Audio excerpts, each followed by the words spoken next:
Hello and welcome to another Tippling Philosopher video. Today I'm going to talk about evolution because everyone loves a good evolution chat, and the soul, and whether those two are at all compatible. I would argue indeed that they aren't. So evolution depends on this idea of divisibility. So what this generally means is that an organism is made up of parts, organelles or other parts, and those parts themselves are made up of other parts, and parts built on parts built on parts. And evolution, what it does is it adds gradually tiny bits of information, but it uses the building blocks of stuff that's already there, parts and organelles that are already there. So if you look at something like the human eye, it didn't evolve as a completed eye just in one step. It was a part added on to by another part and then another part, and sometimes parts are co-opted, and they used to be used for that. But then, evolution sort of co-opts that thing to be used in this thing. And of course we shouldn't use the language of agency in terms of evolution, so it's not like evolution decides as a thinking entity to use something for it. It's just that's how things develop given the constraints of natural selection and all the other pressures, evolutionary pressures that there are. So evolution uses what's already there and then builds on it, and builds and builds, and parts get built up until you have something that you're looking at, which is a product of that whole journey. So the human eye is a really good example. What this then entails, there isn't a really cohesive naturalistic explanation for the soul. So where a human eye is divisible into lots of other parts, a soul is just a soul. I mean, it's a nebulous entity at the best of times. I mean, we don't, what does a soul do? That's a whole other video. That's a whole other conversation, because the soul of the gaps, it kind of gets even there isn't really a gap for the soul, because the consciousness pretty much does whatever most religious people think a soul does.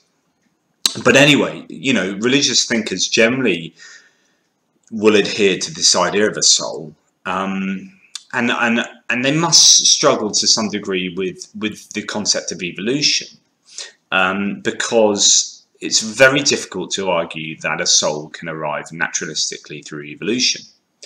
Okay, you can just posit that God dumped a soul and dumps a soul in each and every human being, but not in animals, and there's some kind of human exceptionalism going on. But in terms of evolution, we know statistically that generally, say, take America, people who believe in God generally don't believe in evolution. But then you do have quite a few people who believe in God and evolution, so theistic evolutionists. And they must have to do some sort of mental contortions in order to maintain this belief in God and a belief in a soul, because God is responsible for designing and creating evolution, for example, and yet evolution doesn't really look like it could create a soul, and so therefore, God just puts by magic a soul in a human vessel. And so the theistic evolutionist has to say, right, okay, we can explain everything we see around us in terms of evolution, these natural mechanisms. It's just that we argue that God created those natural mechanisms. However, we can't. The one thing we can't explain is the soul. We can't even define it, but we can't explain it, and so therefore God. And it's a kind of God of the gaps scenario for a soul, but everything else is explained by evolution. So there's a bit of a tension, a bit of a case of cherry picking of what God can and can't do.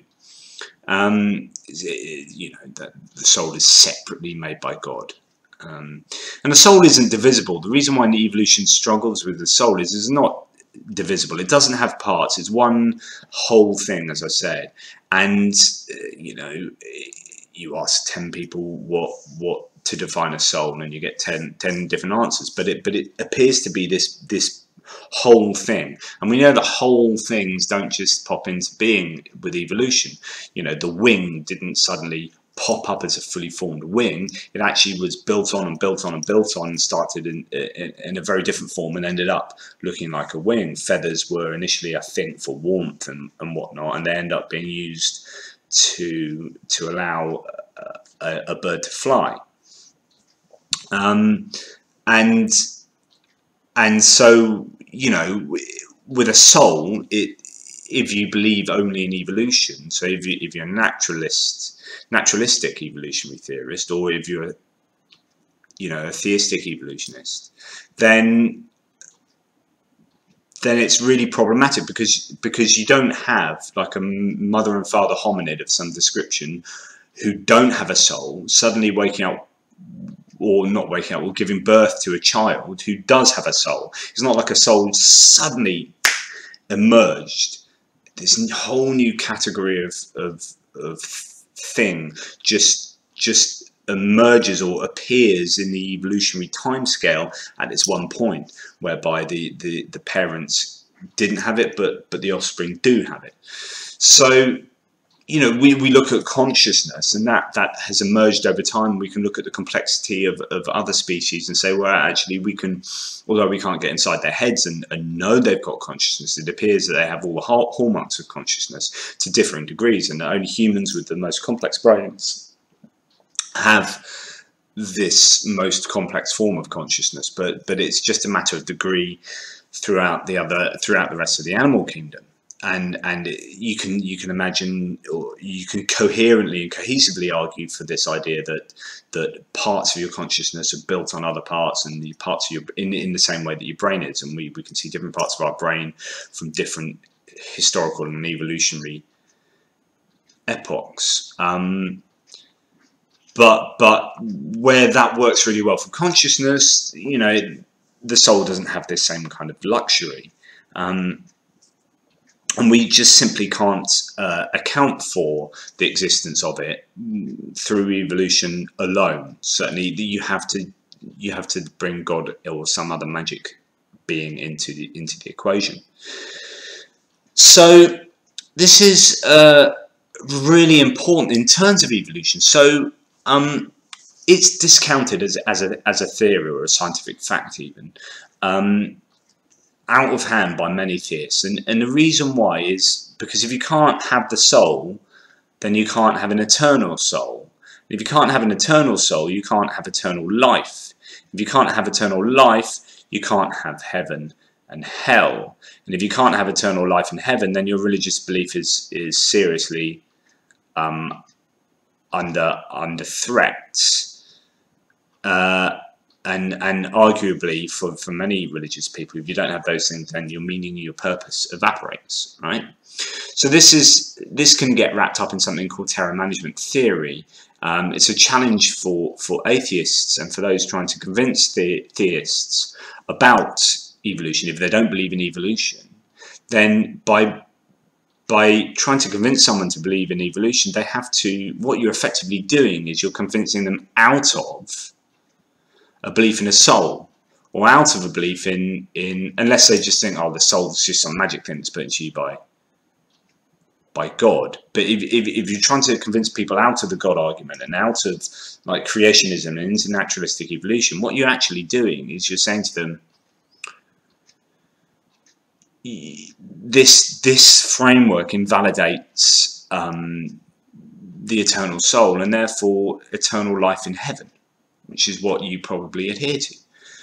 So in order that you believe what I'm trying to convince you to believe using rational evidence and arguments, you have to drop your eternal life in heaven. And that's a massively difficult thing for people to accept. And so therefore, if evolution is wrapped up in that kind of those ramifications, then actually it's going to be very difficult to convince particularly creationists out of believing in evolution, because they have to drop their ideas of eternal life. And so managing their fear of death becomes a really difficult thing for them, because as a creationist or a Christian who believes that they'll die and go to heaven, it means that, hey, there's not really a problem with dying. But to believe in naturalistic evolution and atheism, then you say, well, when you die, that's it. And that's a tough sell. And in fact, it's pretty much, you know, heaven and hell are the biggest carrot and stick in human conception. And they're incredibly emotionally powerful bribes. And, you know, as atheists who believe in naturalistic evolution, it's a really difficult, it's a tough sell. It's a really difficult challenge to overcome those things in order to take on what appears to be far more rationally coherent and cohesive. So there you go, the soul and evolution there, and the difficulty in trying to convince people out of their denial of evolution means that actually generally they have to then drop their ideas of the soul and drop their ideas of eternal life, and they don't like doing that.